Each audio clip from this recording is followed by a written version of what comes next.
Alright guys, we're going to continue right along, and we're working with the file called faculty contact list, case 6 data file, and we're picking it up with number 42 on our Microsoft certification review for Excel 2019.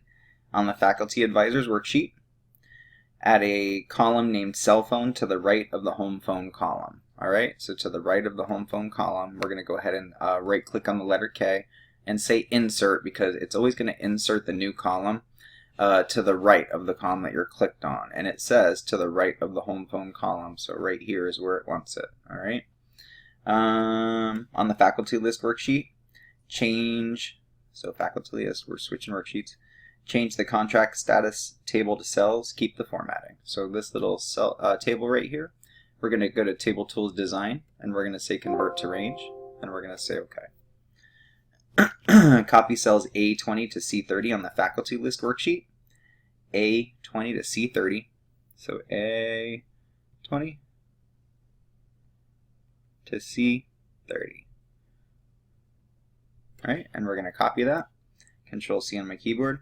And we're going to go ahead and put it in the part-time worksheet to A2 to C12. Okay, so part-time. We're going to click on cell A2 here and Control V. Alright, on the faculty list worksheet, we're going back. Faculty list worksheet. Create a 3D clustered column chart that shows the numbers by contract type. Change the chart title to status. Alright, so we're going to go ahead and select our little table here, and we're going to go ahead and say insert.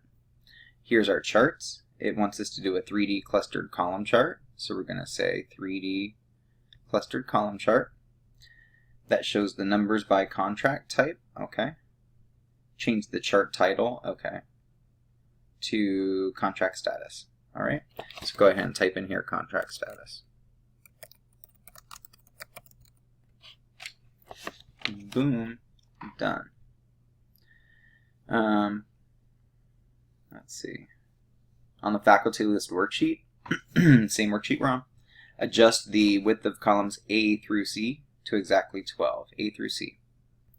So A through C, right click, and we're going to say format cells. No, we're not. We're going to say column width. My bad. There. And what do they want? 12. Boom. Just like that. Alright. And all three will adjust themselves to 12. On the faculty advisors worksheet, perform a multi-level sort. Faculty advisors worksheet. We're going to perform a multi-level sort. So we're going to go to the data tab, and you're going to see sort. We're going to go ahead and add a level. It says sort the table by campus A to Z and last name A to Z. So campus A to Z, last name A to Z, and say OK. Alright, and we're moving right along with number 48. Oh, number 48 is actually using part 7, so that was pretty short, but that is part 6 of this little test review, and in part 7 we're going to be using menu sale case 7 data file.